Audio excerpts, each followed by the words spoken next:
미래에셋 은퇴연구소가 만드는 팟캐스트 행복한 은퇴발전소. 안녕하세요. 부자아빠 윤치선입니다.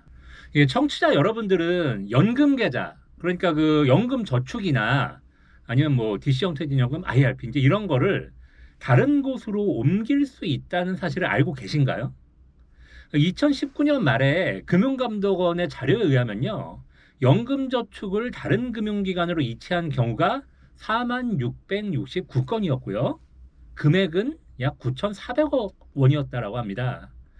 그러니까 이분들은 왜 연금저축을 다른 금융기관으로 옮겼을까요? 뭐 귀찮은데 뭘 옮겨 이제 이렇게 생각하시는 분도 계실 수가 있는데요. 이 연금을 이체하는 제도를 활용하면은 내 연금에 날개를 달아줄 수도 있다라고 합니다. 그러니까 혹시 모르셨던 분들은 오늘 방송에 귀를 기울이시면 좋을 것 같습니다. 자, 그러면 이 연금 계좌를 어떻게 옮기고 또 어떻게 관리를 하는 것이 좋은지 전문가분을 모시고 함께 알아보도록 하겠습니다. 오늘 나와주신 분은 이재용 미래에셋 대우 연금 마케팅팀 선임 매니저입니다. 안녕하세요. 네, 안녕하세요. 이재용입니다. 예, 선임 저희 그 방송 처음 나오셨죠? 네, 처음 나왔습니다. 예, 그럼 어떤 일을 하시는지 간략하게 좀 자기소개 부탁드리겠습니다. 예, 저는 미래에셋 대우 연금 마케팅 팀에서 연금과 관련된 제도나 뭐 상품, 서비스 같은 것들을 고객님들께 알리는 컨텐츠를 기획하는 일을 하고 있습니다. 뭐 콘텐츠 종류가 뭐 어떤 게 있나요? 대표적인 게 최근에 유튜브 동영상. 네. 예. 그러면 네. 그런 걸 기획하시려면은 이 뭐 제도라든가 이런 걸 잘 하셔야 되겠네요. 네, 뭐 아무래도 고객님들한테 어떻게 하면 쉽게 더 전달할 수 있을지를 자꾸 고민을 하다 보면 제도나 이런 것들을 많이 공부를 하는 편이죠. 그렇군요. 예. 실무적으로 그러면 이제 오늘 다룰 내용에 대해서 누구보다 이제 전문가시라고 저희가 이제 믿고 이제 시작해 보도록 하겠습니다. 자, 그럼 연금저축 이야기에 이제 들어가기 앞서 가지고요. 그 연금저축의 종류가 좀 있지 않습니까? 예, 그렇죠. 예, 연금저축 펀드도 있고, 네. 뭐 이제 신탁이라는 것도 있고, 예. 연금저축 보험도 뭐 이제 많이 있는데 네, 네. 이게 각각이 어떻게 다른지 뭐 같이 연금저축이긴 한데 조금씩 다르다는 얘기를 들었는데 네. 뭐 간략하게 좀 설명을 부탁드리겠습니다. 또 연금저축이라고 하는 게 그 연말정산에서 세액공제 혜택을 주는 상품을 이제 연금저축이라고 얘기를 하고요. 예. 이 연금저축에는 종류가 총 세 가지가 있습니다. 음. 연금저축 펀드, 연금저축 신탁, 그리고 연금저축 보험이 예. 있고요. 연금저축 펀드는 뭐 당연히 자산운용사에서 운용하는 펀드를 얘기하는 거고, 연금저축 신탁은 이제 은행에서 하는 거고, 그리고 연금저축 보험은 이제 생명보험사나 손해보험사에서 하는 상품입니다. 그래서 우리가 헷갈리는 게 그 연금 저축이 아니고 뭐 비과세 연금, 우리가 10년 유지할 경우에 그 비과세 혜택 주는 연금 있잖아요. 예. 그것도 연금 보험이라고 표현을 해서 많이 헷갈리세요. 근데 연말정산에서 세액공제 혜택을 주는 연금을 연금 저축이다. 이 네 글자가 붙어 다니거든요. 예. 그래서 그렇게 해서 이 세 가지 상품으로 구분을 하시면 되는데, 가장 많이들 가입하시는 게 연금저축 보험입니다.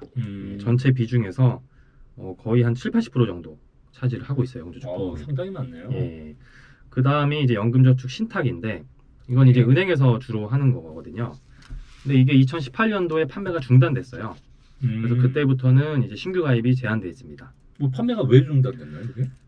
뭐 구체적으로 왜 이게 중단됐는지는 뭐 이렇게 딱 꼬집어서 말할 수는 없지만, 예. 이제 기사들에서 대부분 얘기하는 게 이제 워낙 저금리로 가다 보니까 은행 연금저축 신탁이 뭐 국민들의 노후를 충분히 보장할 수 없다라는 얘기를 많이 하더라고요, 기사에서.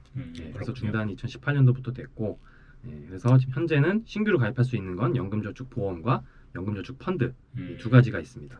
그렇구나. 예. 아까 그 잠시 이제 통계를 말씀을 드렸었는데 그 연금저축을 이체하는 사례가 많이 늘어나고 있다라는 얘기를 제가 이제 통계를 잠깐 말씀을 드렸었는데요.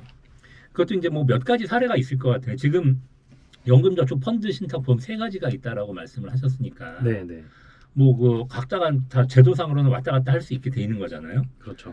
근데 실제적으로 현장에서 보시면 네. 어떤 사례가 가장 많다고 봐야 되나요? 사실 이게 그 각 상품별로 어디서 어디로 옮겼는지에 대한 구체적인 숫자가 나와 있는 자료는 없는데요. 예. 2019년도 한 해 동안 예. 전년 대비 가장 큰 폭의 증가를 보인 상품이 뭐냐라고 이제 금융감독원에서 발표한 게 있어요. 그래서 2019년 한 해 동안 연금저축 펀드가 19.1%로 가장 많이 증가를 했고요. 펀드가 예, 연금저축 보험은 5.2% 증가했고 마지막으로 연금저축 신탁은 1.3%를 기록했습니다. 연금저축 신탁은 아무래도 신규 가입이 중단되었다 보니까 기존에 납입하시던 분들만 납입하고 있는 상황이라서 증가율이 좀 낮은 걸로 나타났고요. 예. 그래서 그러면은 이게 말씀하신 거를 들어보면 신탁은 기존에 넣던 사람들이 넣은 거고 보험도 그 양이 아까 70 몇 프로라고 하셨는데 전체 점유율이 네. 그 안에서 늘어난 게 5점 몇 프로면은 신규 가입이 그것도 많은 건 아닌 것처럼 보여지네요. 그렇죠. 어떻게 음. 보면 이제 증가율로만 보면은 연금저축 보험이나 신탁은 예, 생각보다는 많이 증가를 못했고요. 근데 작년 한 해 동안 또 보면은 주식시장이나 이런 부분들이 좀 좋았잖아요. 예, 그러다 보니까 연금저축 펀드가 조금 더 증가율 측면에서는 좀 높게 나오지 않았나 이렇게 생각이 듭니다. 그래서 이 실무자 입장에서도 보험사에서 연금저축 펀드로 이전하는 게 가장 많고요. 예, 저희 쪽에서 뭐 대부분 다른 펀드로 이동하지 여기서 연금저축 보험이나 이런 쪽으로 이동하는 케이스는 굉장히 드뭅니다. 펀드 하시다가 네. 보험이나 신탁은 아예 못 가고 그렇죠. 보험으로 가는 경우도 뭐 거의 뭐 드물다 그렇죠. 이렇게 봐야 되는 예, 거군요. 그렇습니다. 알겠습니다.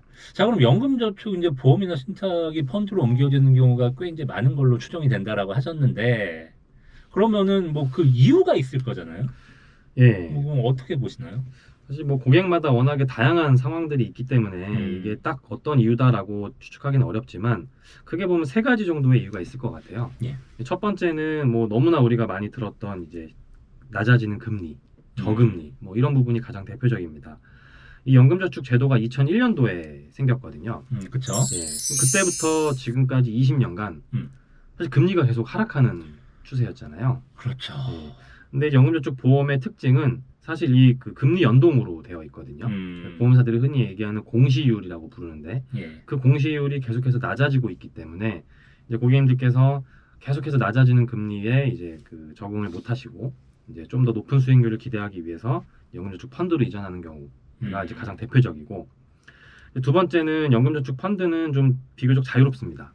그러니까 즉 납입하는 단계에서도 예를 들어서 내가 10년간 얼마씩 불입하겠다라고 맨 처음에 그 정해도 예. 중간에 언제든지 불이익 없이 바꿀 수가 있어요.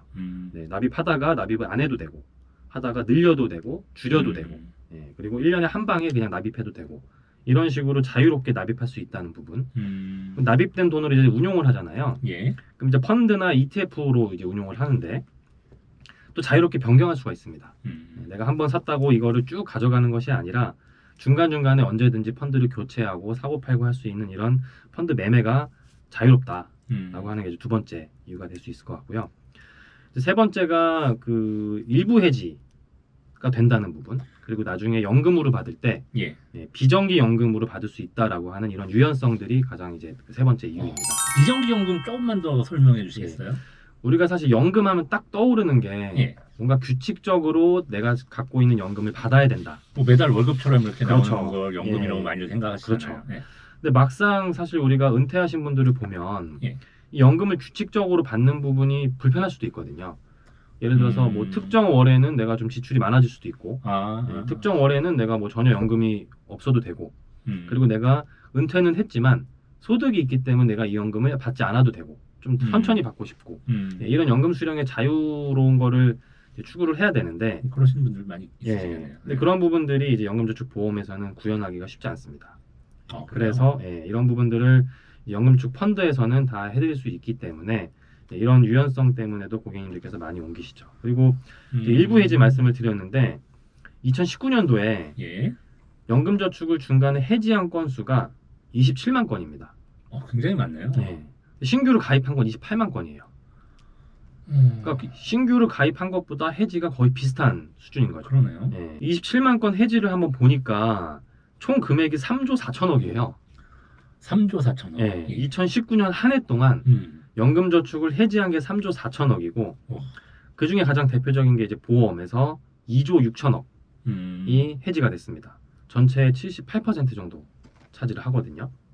그에 반해서 펀드는 전체 해지 금액으로 보면 2,400억, 비중은 13% 정도 되거든요. 금액으로 보면 7%예요. 즉 보험에서 해지가 많이 일어났었군요. 그 이유가 이제 아까 제가 말씀드렸던 이런 자유로운 납입이나 뭐 연금 수령 일부만 해지할 수 있고 이런 부분들이 연금저축 펀드가 좀 자유롭기 때문에 이런 부분들에 있어서도 연금을 이제 보험에서 펀드로 이동하는 사례가 많아지고 있다. 이럴 것 같습니다. 근데 이제 연금저축 보험이 지금 현재의 점유율이 가장 크다, 뭐 7, 80% 이렇게 80%까지는 안 되던 70% 이상이라고 아까 말씀을 하셨는데 예. 그렇게 된 이유도 있을 것 같고, 그리고 그러면은 보험에서 펀드로 옮겼을 때 좀 안 좋아지는 부분도 뭐 전혀 없진 않을 것 같은데 뭐 그런 건 어떤 거를 조심해야 될까요? 일단 연금저축 보험이 예. 가장 큰 장점이 예. 원리금이 보장이 된다는 거예요. 원리금이 보장된다. 예. 원금 손실이 일어나질 않는다라는 그렇죠. 거네요. 게다가 원금은 예금자보호법에 의해서 보호까지 받을 수가 있습니다. 그래서 과거에는 이제 금리가 높았기 때문에 그렇죠. 제도 초기에 연금저축 보험으로 굉장히 많이 가입을 하셨고, 사실 연금저축 보험은 보험사에서도 판매를 하지만 은행에서도 굉장히 많이 팔거든요. 아, 그 방카슈랑스. 맞습니다. 아, 예. 사실 이거는 뭐 정확한 데이터는 없지만 이 연금저축 보험을 은행에서도 상당히 많이 가입했을 가능성이 크다. 그래서 판매 채널 자체가 워낙 넓기 때문에 예. 보험사의 가입률이 가장 높은 게 하나의 특징이 될 수 있을 것 같고요. 예. 예. 그리고 우리가 이제 연금으로 받을 때 보통 이제 종신으로 받으시려고 하시는 분들도 많잖아요. 그렇죠. 예. 근데 이 종신형 연금으로 받는 거는 생명보험사밖에 안 됩니다. 아. 예. 즉 내가 연금을 수령할 때 사망할 때까지 받겠다라고 하시는 분들은 연금저축보험을 해야 되고, 그 중에서도 생명사. 손해보험은 안 되고 생명보험. 맞습니다. 그래서 이제 이거를 그래도 이제 연금저축 펀드로 많이 이전을 하시는데 주의해야 될 부분 이제 말씀 주셨는데, 예. 첫 번째가 제도 초기에 제가 금리가 높았다고 말씀을 드렸잖아요. 그렇죠. 예. 그때 최저 보증 이율을 1, 20년 전에 높은 수준에서 그 최저 보증 이율을 딱 책정한 상품들이 있어요. 아, 그러니까 금리가 아무리 떨어져도 이 금리는 내가 주겠다라고 한 게 이제 최저 보증이율이잖아요. 그렇죠. 그거를 높게 설정돼 있었던 게 있다. 예. 그래서 뭐 특정 상품을 언급할 수는 없지만 최저 보증 이율이 거의 10%에 육박하는 10%요? 예. 대박인데요. 예. 그러니까 즉 최저 보증 이율이 10% 수준이다 보니까 지금 금리가 거의 제로에 가깝잖아요. 그렇죠. 근데도 이제 그분은 10%대의 금리를 지금 운용을 하고 계시는 거죠. 그런 거는 절대 해지하거나 옮기면 안 되겠네요. 그렇죠. 그래서 연금저축이 이전을 네. 할 때 반드시 체크해야 될 첫 번째가 내가 가지고 있는 상품의 최저 보증 이율이 과연 얼마인지 그거를 꼭 체크를 해보셔야 됩니다. 그래서 현재 어떤 공시 이율이 아니라 최저 보증 금리를 봐야 되는구나. 그렇죠. 예. 공시이율은 매달 변동이 되기 때문에 현재 금리보다는 뭐 최저 보증 이율이 가장 중요할 것 같고요. 두 번째는 연금저축 보험 중에는 예. 특약이 걸려 있는 경우들이 있어요. 뭐 예를 들어서 뭐 70세까지 살았을 경우에는 뭐 보너스가 나온다든가, 생일에 보너스를 준다든가 이런 식으로 뭔가 이제 인센티브를 부여하는 상품들이 있고요. 그리고 뭐 질병과 관련해서 보험료가 지급이 되는 그런 특약들이 같이 포함되어 있는 상품들이 있습니다. 요즘에 그런 게 없는 것 같은데 예전엔 그런 게 있었나 보죠. 네. 그래서 이런 부분들을 만약에 이제 옮기게 되면 그거는 이제 그 포기해야 되는 부분들인 거죠. 그래서 이런 부분들이 좋은 혜택이 있는지 없는지 이런 부분들을 잘 따져서 이제 옮겨야겠죠. 아, 그렇구나. 자, 그러면은 이 연금저축 보험이나 뭐 혹은 신탁을 연금저축 펀드로 옮기기로 결심했다. 이제 이런 분이 있다고 가정을 하고요. 그럼 이제 그 절차가 필요할 것 같은데 어떤 프로세스를 거쳐야 되는지 한번 좀 설명 부탁드리겠습니다. 네, 이 연금저축을 이제 금융기관 간 옮기기 위해서는 일단 첫 번째로 내가 이체를 받을 금융기관에 연금저축 계좌가 있어야겠죠. 첫 번째가 받을 금융기관에 연금저축을 개설하는 거. 그게 첫 번째 순서입니다. 그럼 이제 금융기관 찾아가서 만들어야 되는 거죠? 그렇죠. 보통 이제 지점으로 가서 연금저축 계좌를 개설을 하시거나 아니면 최근에는 비대면으로도 많이 하시잖아요. 그래서 뭐 홈페이지에서 개설하실 수도 있고 아니면 모바일을 통해서도 개설하실 수가 있고 다양한 방법으로 비대면을 통해서도 개설을 할 수가 있습니다. 그래서 먼저 개설이 되고 그 계좌에다가 내가 갖고 있는 타사에 있는 금융기관의 연금저축을 이쪽으로 옮겨주세요라고 신청을 하시는 거예요. 그것도 역시 뭐 방문하지 않고도 모바일로도 신청이 되나요? 그렇죠. 계좌 개설부터 신청까지 다 비대면으로도 가능하고요. 영업점에 방문하셔가지고 하시는 것도 가능하고요. 여기서 우리 이체 신청을 할 때 이체 내가 갖고 있는 연금저축의 계좌번호를 입력을 하게끔 되어 있거든요. 근데 보통 이 계좌번호를 외우고 있는 경우가 많이 없어요. 그렇죠. 예. 뭐 주거래 은행 계좌번호 하나 정도 외우기도 그렇죠. 힘든데. 네. 예. 그렇기 때문에 만약에 영업점에 방문을 하셔가지고 연금저축 계좌를 개설하고 그다음에 이체 신청까지 하시겠다라고 예. 하면 연금저축의 계좌번호를 알아가야 됩니다. 음. 저희가 뭐 조회를 해드릴 수는 있지만 또 본인의 연금저축 계좌번호가 뭔지를 알고 가시는 게 좋고요. 계좌 개설할 때 당연히 신분증도 필요하겠죠. 그렇겠죠. 예, 그래서 첫 번째 개설을 했고 이거를 이쪽으로 옮겨주세요라고 신청을 했다면 신청하고, 예. 이제 본인이 원래 연금저축을 갖고 있던 금융기관에서 확인 전화가 한번 옵니다. 아. 이체 신청하신 게 맞으신지 이 정도의 이제 확인 절차가 있는데 그 전화를 꼭 받으셔야 돼요. 꼭 받아야 되네. 예. 이걸 안 받으면 안 받으면 어떻게 되나요? 그분이 진짜로 이체 신청했는지 안 했는지 우리가 확인할 수가 없잖아요. 그렇기 때문에 예. 전화를 받고 내가 이체 신청한 게 맞다, 옮겨달라라고 의사표시를 해야지 이제 연금저축이 내가 원했던 금융기관으로 이체가 됩니다. 그 전화 안 받으면 취소되는 거예요? 무효가 될 가능성도 있어요. 그래요? 예. 전화를 꼭 받아야 되는군요. 그렇죠. 근데 보통 이 전화번호가 예. 우리가 요즘에 이제 스마트폰으로 전화 오면은 이게 1588 예, 뭐 뭐 대리운전인가 그냥 그렇죠. 그럴 수도 있고, 아니면 뭐 광고 뭐 이런. 그렇죠. 그래서 잘 안 이게 받는 경우가 많은데. 이체 신청한 게 무효가 되거나 상당히 오래 걸릴 수도 있기 때문에 이체 신청한 당일 혹은 다음 날 정도까지는 1588 오는 것도 받아야 된다. 전화번호 관계없이 일단은 예. 받으셔가지고 아하. 이체 신청했다라는 걸 의사표시를 해주셔야 됩니다. 그렇구나. 그래서 최종 이체가 완료가 되면 예. 이제 내가 새로 개설한 연금저축으로 입금이 될 거잖아요. 그렇겠죠. 이제 그 돈을 가지고 본인이 원하는 상품으로 이제 운용을 하시면 되는 거죠. 음. 이체하실 때 본인이 기존에 가입했던 뭐 기간이나 납입 금액 이런 것들이 다 정보가 따라서 오기 때문에 예. 뭔가 내가 이체를 한다고 해서 과거에 오랫동안 가입했던 그 이력이 없어지는 거 아니냐라는 걱정들도 많이 하시거든요. 그런 부분들은 전혀 없고요. 전혀 그렇지 않다. 가입했던 정보를 그대로 가지고 온다라고 이해해 주시면 됩니다. 단 상품의 특성만 달라지는 거죠.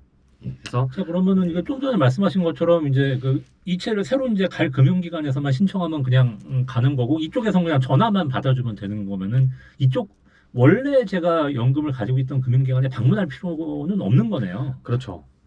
이게 원래 과거에는 양쪽 금융기관을 다 방문해야 됐어요. 이게 제도가 바뀐 건가요? 그렇죠. 이체 받을 금융기관에 가서 연금저축 개설하고 그다음 내가 원래 가지고 있던 금융기관에 가서 또 가서 또 일로 옮겨주세요라고 또 신청을 하고 그 좀 껄끄러웠을 것 같아요. 신청이 돼서 오면 예. 또 가서 어떤 상품을 운용할지 또 상담받고 가입하고 이런 복잡한 절차가 있었는데 2015년 4월에 이체 간소화가 됐습니다. 즉 내가 가입할 새로운 금융기관에만 방문해도 이 연금저축을 옮길 수 있도록 이게 그 제도화가 된 거죠. 그래서 그때부터 이 연금 계좌 간의 이전이 폭발적으로 증가를 했습니다. 그렇기 때문에 이 연금저축을 이제 그 제도권에서도 좀 이체하는 부분에 있어서 좀 자유롭게 할 수 있도록 다양한 제도들을 이제 뒷받침해주고 있는 거죠. 어떻게 보면 정부가 이제 고객의 선택권을 더 늘려주려는 차원, 그 고객 권리 보호라는 차원에서 이제 그런 제도를 만드신 것 같은데, 그렇습니다. 그게 이제 IT 기술의 발전하고 또 이제 맞물리면서 비대면으로도 요즘에 이게 다 되니까 되게 편해지기는 많이 편해졌을 것 같네요. 그렇죠.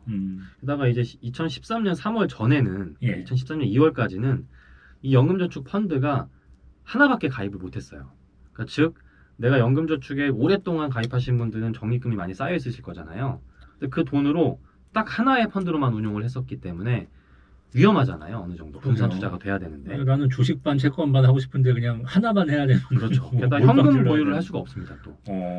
그렇기 때문에 사실은 이 연금저축 펀드로의 이전이 아주 매력적이진 않았습니다. 그때 당시에는. 근데 13년 3월 후부터 복수의 펀드로 운용할 수 있고 ETF 같은 것들도 추후에 이제 편입이 되면서 연금저축 펀드의 매력도가 상당히 많이 증가를 한 거죠. 게다가 15년 4월부터 이체가 간소화까지 돼버리면서 이 연금 계좌 간 이체가 상당히 활발하게 진행이 되고 있다라고 보시면 될 것 같습니다. 근데 아까 이제 금융기관에서 금융기관으로 연금 옮길 때 그러면 시간은 얼마나 소요가 되나요? 바로 그냥 즉시 가진 않을 거예요. 이게 사실 회사마다 조금씩 다를 수 있을 것 같아요. 보면 일단은 연금저축 보험에서 연금저축 펀드로 옮기는 기간이 오전에 신청했을 경우에 오후에도 입금이 되는 경우가 있고, 그래요? 당일 처리가 되는 경우도 있고, 뭐 하루 이틀 정도 걸리는 경우가 있고, 회사마다 조금씩 다르고요. 연금저축 펀드끼리도 또 이전을 하는 경우가 있잖아요. 그렇겠죠. 그럴 경우에 이제 펀드를 환매해서 현금으로만 이전할 수가 있습니다. 펀드를 직접 옮길 수는 없어요. 그렇기 때문에 펀드가 환매되는데 걸리는 기간이 보통 해외 펀드는 뭐 2주씩 걸리는 경우도 있잖아요. 그렇죠. 뭐 사용업일 기준 8영업일 판매 뭐 이런 것들 많이 있죠. 그렇죠. 예, 그래서 그런 것까지 감안을 하면 연금저축 보험에서 연금저축 펀드로 이전하는 거는 뭐 짧으면 금방. 당일 음. 예, 혹은 하루 이틀. 이제 펀드끼리의 이전은 이제 펀드마다 판매하는데 걸리는 시간을 고려해야 된다. 그렇습니다. 아. 네. 이게 이체를 할 때 뭐 비용이 들거나 뭐 이런 거는 없는 거죠.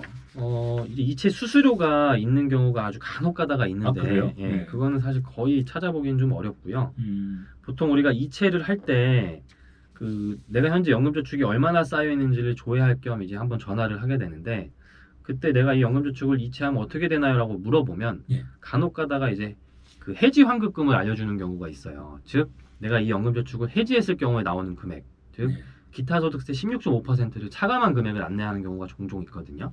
그래요. 예. 이제 그게 연금저축 이체 때문에 발생하는 거는 아닙니다. 예, 이 기타 소득세는 연금저축 계좌를 이전할 때 발생하지 않고 내가 여태까지 적립했던 그 금액이 그대로 이전이 된다. 간혹가다 수수료가 나오는 경우가 있는데 거의 찾아보기 어렵다. 라고 이해해 주시면 되고요. 혹시나 이제 그 아까 확인 전화가 온다고 말씀을 드렸는데 이제 그때 한번 물어보셔도 되고 혹시 이체 수수료가 발생을 하는지 아니면 본인이 직접 가입했던 금융기관에 전화하셔가지고 혹시 이거 이전하는데 별도의 수수료가 발생을 하나요? 라고 한번 여쭤보는 것도 예, 좋을 것 같습니다.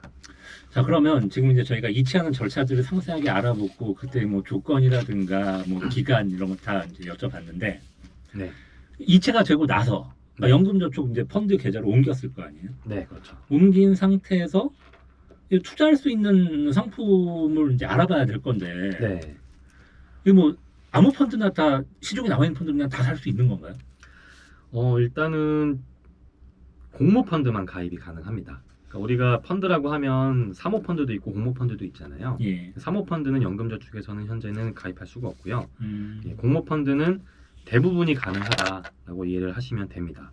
그래서 이 펀드라고 하면은 우리가 일반적으로 가입하는 공모펀드도 있고 예. ETF도 하나의 펀드잖아요. 그렇죠. 그래서 공모펀드와 ETF까지 해서 이 펀드를 다 가입을 할 수가 있고요.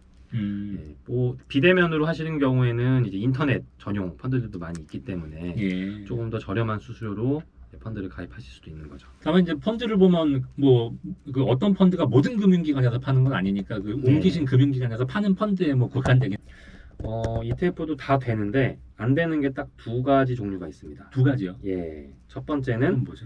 레버리지 들어간 ETF.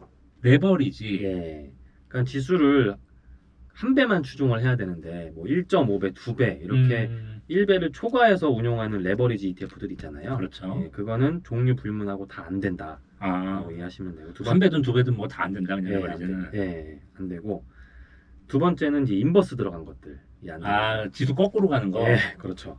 그래서 이 연금저축의 특징은 결국엔 내가 노후에 사용할 자산이잖아요. 예. 그래서 안정적으로 운영을 해야 되는데 레버리지를 일으켜갖고 하다가 만약에 반대의 경우에 발생했을 경우에는 큰 손실을 입을 수도 있지 않습니까? 두 배 레버리지 상품 샀다니 시장 빠지면은 손실이 더 커지죠. 그렇죠. 그래서 레버리지는 아예 원천적으로 연금저축을 이용해서 매매할 수 없게끔 해놨고요. 그리고 인버스도 마찬가지로 지수를 거꾸로 추정하는 걸 못하도록 이 두 가지 종류는 그래서 연금저축 내에서도 매매할 수 없다 이해하시면 됩니다. 그렇군요. 그럼 펀드를 이제 사거나 팔 때 일반적으로 일반 계좌에서 이제 사고 팔 때 이제 수수료가 이제 나올 텐데 연금저축도 똑같이 이제 펀드 수수료는 발생하는 건가요? 그렇죠. 근데 보통 일반적으로 예. 공모펀드를 사고 팔 때는 예. 별도의 거래 비용, 즉 수수료 이런 것들이 발생을 하지는 않아요. 하지만 ETF를 매매할 때에는 ETF도 주식처럼 거래가 되잖아요. 그렇죠. 그래서 주식 거래 수수료가 별도로 존재를 합니다. 예. 그렇기 때문에 이 수수료를 따져봐야 하는데 이 수수료 정책 같은 경우에는 특정 회사의 정책이기 때문에 예. 모두 동일하게 가져가진 않고요. 증권 회사마다 다르죠. 그게. 그렇죠. 그래서 내가 모바일로 하냐, 뭐 홈페이지를 그렇죠. 이용하냐, HTS를 통해서 거래를 하는지, 전화로 직원 통해서 주문을 하는지 이런 방법에 따라서도 수수료가 다 다르게 책정이 될 거고요. 고객 등급 뭐 이런 거에 따라서 다르기도 하고 뭐 다양한 것 같더라고요. 그렇죠. 그래서 이 수수료도 회사마다 다 상이하다라고 이해하시면 될 것 같습니다. 그러니까 ETF를 만약 할 때는 그 점은 약간 이제 회사별로 다르니까 한번 그렇죠. 비교를 해봐야 되겠네요. 네, 그렇죠. 알겠습니다. 다만 이제 우리가 펀드를 사고 팔 때 예. 해외 펀드는 보통 세금을 차감하고 입금해주잖아요. 예. 하지만 연금저축 안에서는 과세이연이라 그래서 예. 세금을 이연시켜 주거든요. 예. 그래서 사고 팔 때 일반 계좌에서 발생하는 이런 세금들은 연금저축 내에서는 발생을 하지 않습니다. 그렇죠. 예, 그래서 예. 그런 부분들은 하나의 또 장점이 될 수가 있겠죠. 알겠습니다. 자, 오늘 행운빨은 연금계좌 이체하는 법에 대해서 알아봤습니다. 이체를 어떻게 하는 건지, 절차가 어떻게 되는지, 주의할 점은 무엇인지 등등을 집중적으로 살펴봤는데요.